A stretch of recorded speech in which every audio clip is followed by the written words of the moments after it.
Hello Capricorn, Sun, Moon, Rising, and Venus signs. Kamusta kayo?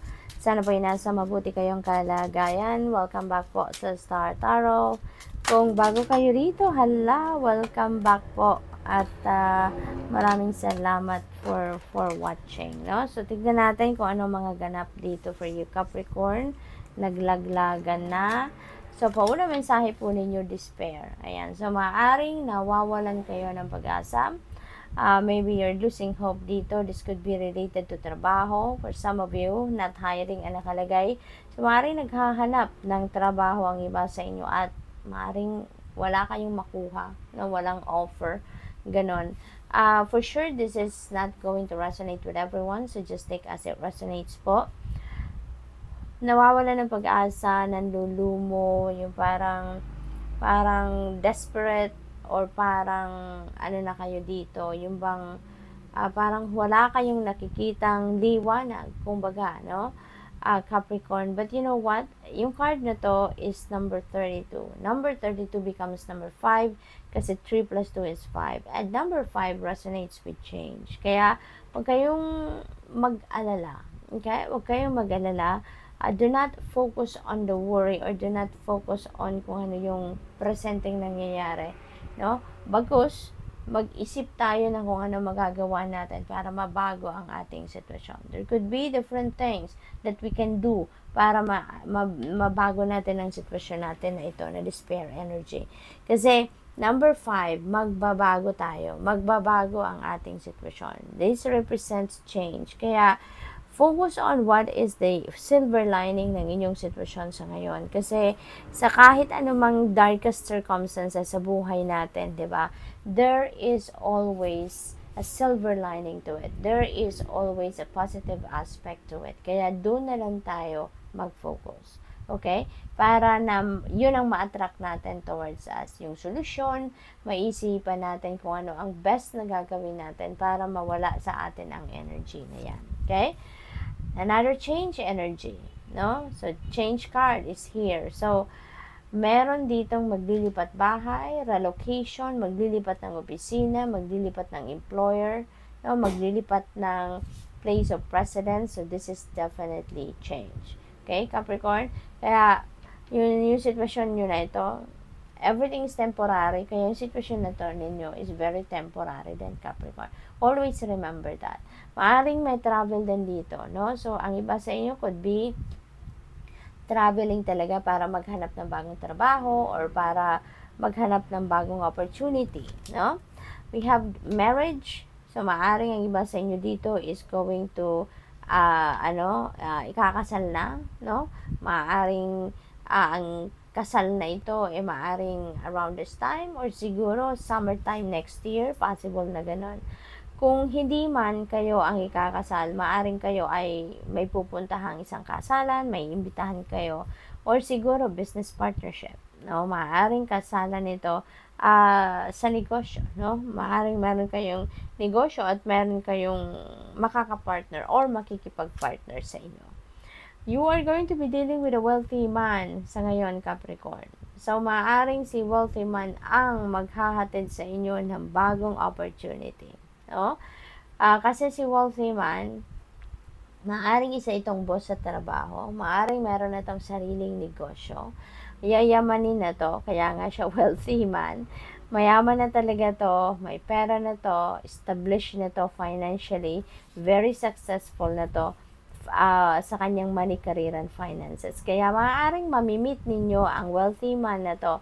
Maaring ito yung magbibigay sa inyo ng trabaho. Maaring ito yung magbibigay sa inyo ng panibagong opportunity na makapagtrabahong muli. Okay? So, this person is going to play significant role sa buhay ninyo at this time. For others of you, Capricorn, maaring si wealthy man ang mapapangasawa ninyo. No? Maaring siya yung person ninyo at ito yung mapapangasawa ninyo. So, good luck to that. We have number 22, official person. Ayan. So, number 22 is a master number. So, I suggest please look up for the meaning of master number 22 for more guidance. Okay? Official person, you're going to be dealing with this person around this time as well. Maaaring hihingi kayo ng tulong sa isang opisina ng gobyerno at maaaring official person na to ang makakausap ninyo. Napakaganda. We have another master number 11.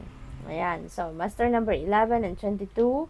Please look that up, no? At tignan po ninyo ang ibig sabihin yan sa Google kung ano yung symbolism ng master numbers na yan, because that will give you additional information, inspiration, guidance. Okay?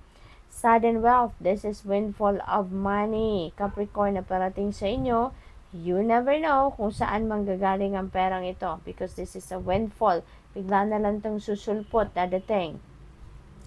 At since ang tema ng card na to is para may slot machine, so maaari na manggagaling ang perang ito sa game of chance, no? Maaring panalo ito sa mga game of chance, Capricorn. Maaring maraming pera itong parating sa inyo dito, no? Biglaan at maraming pera. There is another synchronicity dito. We have angel number 777. So, please look that up kung anong ibig sabihin ng angel number 777. Number 7 is a very lucky number. So, tatlo siya. So, talagang bonggang-bongga. Maaring swerte na dumating sa inyo pang kaperahan. Okay? Mag-iingat din kayo sa mga thieves. Kasi maaring meron ditong magnanakaw sa paligid ninyo.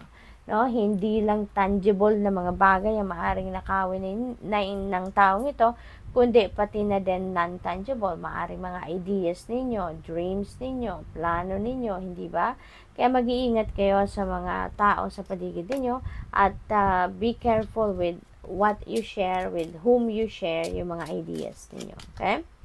Meron kayong regalong matatanggap. No, malayo pa ang birthday ninyo, Capricorn, pero meron na kayong matatanggap na regalo. Maaari manggagaling yan kay wealthy man. So, maaari talaga na meron kayong romantic relationship with this wealthy man, no? At maaaring yan ay regalo sa inyo bago kayo ikasal, kung talagang ganun ang sitwasyon, ano? Otherwise, maaari manggagaling ito sa ibang tao, pagpapasalamat, or regalo, no? Token of appreciation siguro ito para sa inyo. So, this could be material things, this could be pera.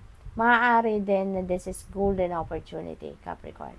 Maaaring merong golden opportunity na dadating din sa inyo, no? So, napakaswerte ninyo. So, tignan natin kung ano pa ang ganap dito for some of you.